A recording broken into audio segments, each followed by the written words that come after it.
തനിക്ക് plastic bouquet നൽകിയതിനെ വേദിയിൽ തന്നെ മന്ത്രി എം വി രാജേഷ് വിമർശിച്ചു. ഹരിത പ്രോട്ടോകോൾ സർക്കുലർ പാലിക്കാത്തതിനാണ് മന്ത്രി വിമർശനം നടത്തിയത്.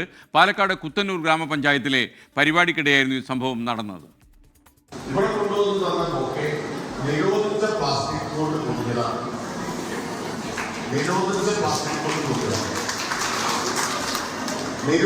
പ്ലാസ്റ്റിക് ഉപയോഗിച്ചതിന് 10,000 രൂപ വേണം. ഈ നിരോധനം നടപ്പാക്കേണ്ട വകുപ്പാണ് തദ്ദേശ സ്വയംഭരണ വകുപ്പ്. അതിന്റെ മന്ത്രിക്കാണ് ഈ ബൊക്കെ കൊണ്ടുവരുന്നത്.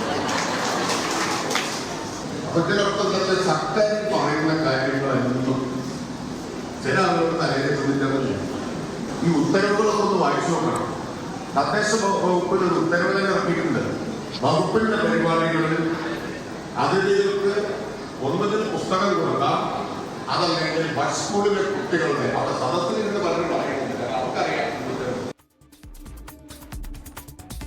പക്ഷേ പ്ലാസ്റ്റിക് ബൊക്കെ മന്ത്രി സ്വീകരിച്ചില്ല. ശ്രീജിത്ത് ശ്രീകുമാരൻ പാലക്കാട് നിന്ന് വിവരങ്ങൾ നൽകും. ശ്രീജിത്ത്, യഥാർത്ഥത്തിൽ മന്ത്രിക്ക് തന്നെ പണിയായിരുന്നു. തീർച്ചയായും SKN മന്ത്രിക്ക് ഇത് കൊടുത്തപ്പോൾ ഗ്രാമപഞ്ചായത്തിലെ ഉദ്യോഗസ്ഥരോ അല്ലെങ്കിൽ അവിടുത്തെ ഭരണസമിതി ഒന്നും അറിഞ്ഞില്ല. ഇതുപോലൊരു പണി തിരിച്ച് മന്ത്രി പ്രതികരിക്കുമെന്ന്. ആ ബൊക്കെ വാങ്ങാൻ മന്ത്രി തയ്യാറായില്ല എന്ന് മാത്രമല്ല, അതിനുശേഷം തൻ്റെ ഉദ്ഘാടന പ്രസംഗത്തിൽ വളരെ രൂക്ഷമായാണ് കുത്തന്നൂർ ഗ്രാമപഞ്ചായത്ത് ഭരണസമിതിയെ അല്ലെങ്കിൽ അവിടുത്തെ തനിക്ക് ബൊക്കെ നൽകിയ പ്ലാസ്റ്റിക് ബൊക്കെ നൽകിയ ജീവനക്കാരെ അദ്ദേഹം വിമർശിച്ചിരിക്കുന്നത്. എന്തായാലും വിവിധ പദ്ധതികളുടെ ഉദ്ഘാടനമായിരുന്നു അവിടെ നടന്നത്. എന്തായാലും ആ രൂക്ഷമായ വിമർശനം, ഒന്നുകിൽ ഈ പുസ്തകങ്ങൾ നൽകാം, അല്ലെങ്കിൽ ബഡ്സ് സ്കൂളിലെ കുട്ടികൾ നിർമ്മിച്ച ഉൽപ്പന്നങ്ങൾ നൽകാം, അതിനപ്പുറത്തേക്ക് മറ്റൊന്നും നൽകാൻ പാടില്ല എന്നാണ് കൃത്യമായ രീതിയിലുള്ളൊരു സർക്കുലർ ഉള്ളത്. ആ സർക്കുലർ നിലവിലുണ്ട്. ബാക്കി എല്ലാറ്റിനും നിരോധനമാണ് എന്നാണ് തദ്ദേശ മന്ത്രി പറഞ്ഞത്. അത് ഉത്തരവിറക്കിയ തനിക്ക് തന്നെ ആ ബൊക്കെ തന്നല്ലോ എന്നാണ് മന്ത്രിയുടെ വിമർശനം ഉണ്ടായത്. ഇല്ലെങ്കിൽ 10,000 രൂപയാണ് പിഴ എന്നാണ് പറയുന്നത്.